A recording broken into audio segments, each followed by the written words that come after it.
All right, this video is going to be part 1 of our 11.1 notes. This is going to cover area of parallelograms. We need to remember that parallelograms can contain even what's in this warm-up as our rectangles or squares, and then we'll see more as we go through.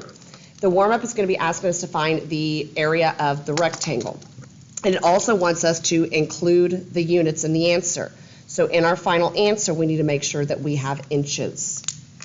So when we find area of a rectangle, the area of a rectangle is going to end up being just your base times your height. Well, your base, 5, and your height, 3. So plug in 5 times 3. And the area of this rectangle is going to be 15. And we have these inches, and we need to remember that area, your units are squared.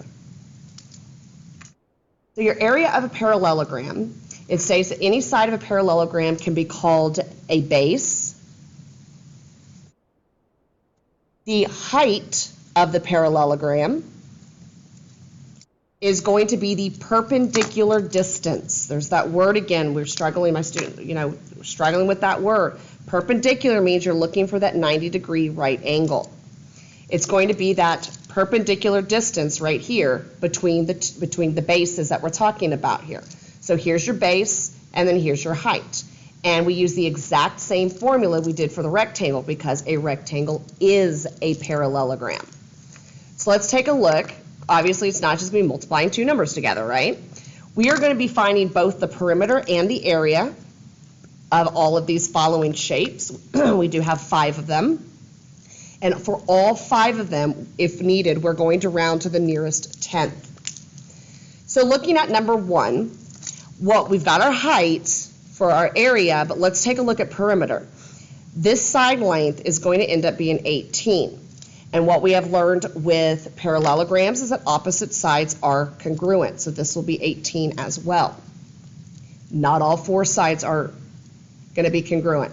So the left and the right will be congruent to each other, but they're going to be something different. So we need to figure out what this side is. What we're going to do is we're going to go ahead and see this right triangle here, and we're going to pull this off to the side. The height at 16, and down here this base of just the triangle is 8. So when just missing one side of a right triangle, we can use our Pythagorean theorem. So we'll use our a squared plus b squared. We are looking for c, the hypotenuse. So we have 8 squared plus 16 squared equals c squared. Pythagorean theorem, 3 steps, square the numbers. In this case, we will add them together. Last step is always to take the square root. We will not be simplifying the radical because it does ask for the nearest tenth. We'll just round everything to the nearest tenth, short, sweet, and simple. C is going to end up being 17.9. So we'll go ahead and go over here, and we'll label 17.9.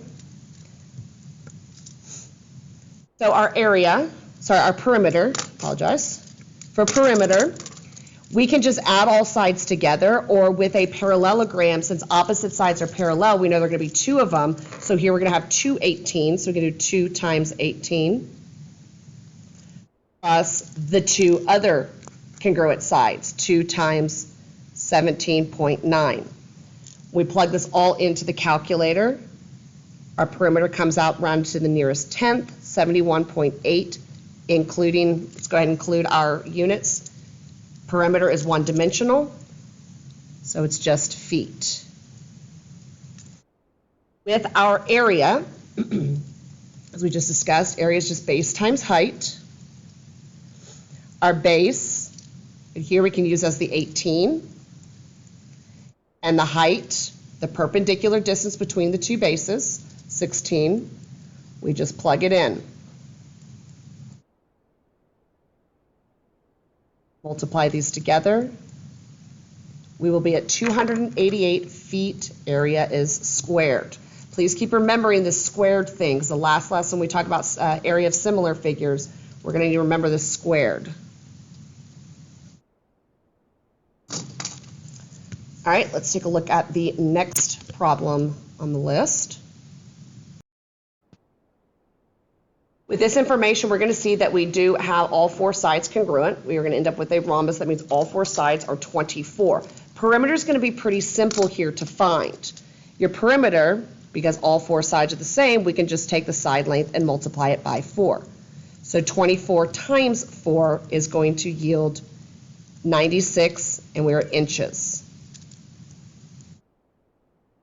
And of course, we're going to have to do more stuff here rather than just adding, subtracting, or sorry, multiplying numbers. To find the area, base times height, we have our base of 24. Problem is we do not have the height. So we're going to pull this right triangle again, but this time we cannot use Pythagorean theorem. We know that this side, the hypotenuse, is going to be 24 because all sides are 24. Let's go ahead and take a look at this triangle off to the side. We're going to see here we got 24. We are looking for that height. Now, another property with your parallelograms is opposite angles are congruent. So that means this is a 60-degree angle, making this a 30. You can use your special right triangles of 30, 60, 90, or you can still use your, you can also use trigonometry. I like trigonometry more, so I'm going to show that route. All right, I'm going to go ahead and use this 60-degree angle right here as my reference angle. And I'm going to notice what two sides am I using. I was teaching my students, check your hypotenuse first. We will be using the hypotenuse. And then the x is on the opposite side of the angle. And with O and with H, we're using sine. So here's the way using trigonometry. So we set up the function of sine of our reference angle, or angle perspective. 60 equals, with sine, we have opposite over hypotenuse, so we're going to throw the opposite x over the hypotenuse of 24. And whenever we do our trigonometry steps, let's set this up as a proportion. We're going to cross multiply here to get us x, and over here to get 24 times the sine of 60. We need to remember that on our calculators, whether it's if we're using a Desmos scientific calculator, it'll already be in degree mode. If you're at school, you need to check to make sure you are in degree mode. Your calculator will automatically be set for radians. Once we're in degree mode, we type in 24 sine of 60, and because we are rounding everything to the nearest tenth, this will be approximately 20.8. So over here, the height is 20.8. So now we can go find our area. Our base of 24 times our newly found height of 20.8. Remember that our units will be squared. We have 499.2 inches squared.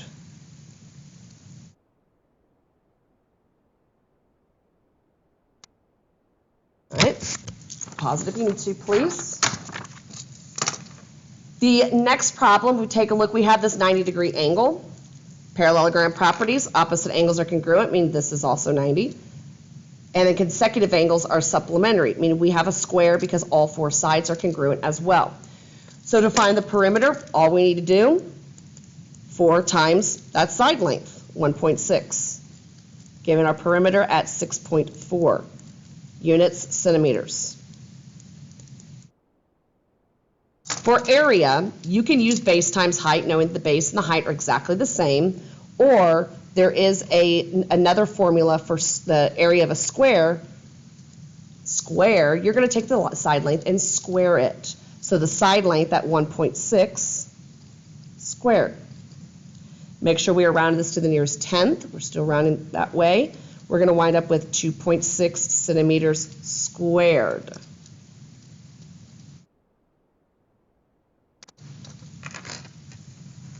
All right, next problem.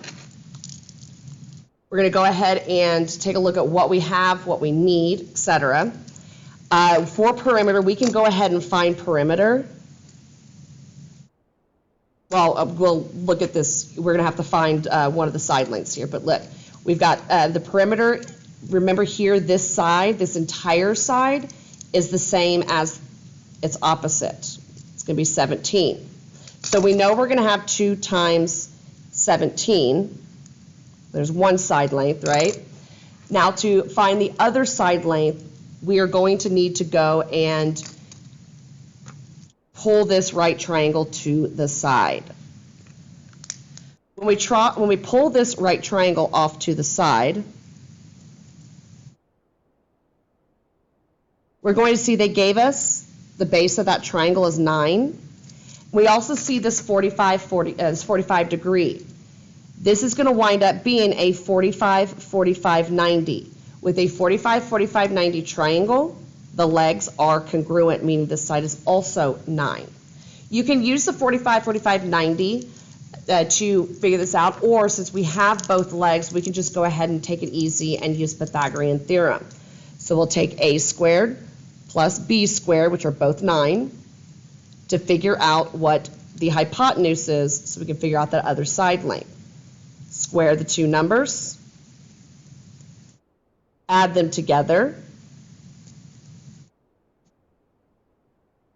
and then square root. Again, we'll go ahead and round this to the nearest tenth. We're going to wind up with 12.7. Over here, 12.7 yards. So now we can go ahead and complete our perimeter. We have 2 sides of 17 plus 2 sides of 12.7. Click that all into the calculator. We find that our perimeter will be 59.4 yards.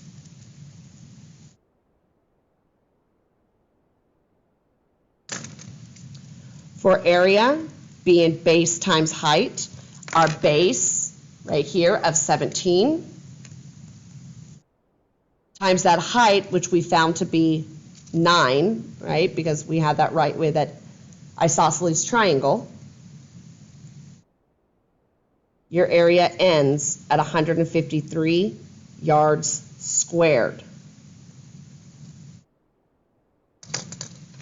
The last problem is going to work backwards. We're going to be given the area, and we need to find one of the dimensions. Here, the area of the parallelogram below is 148 meters squared, so A is 148. We want to find the height, and they went ahead and put an X there for us. We don't have to do Pythagorean theorem. We need to use our area formula, area of base times height, and plug in what we have. We have A, it's 148.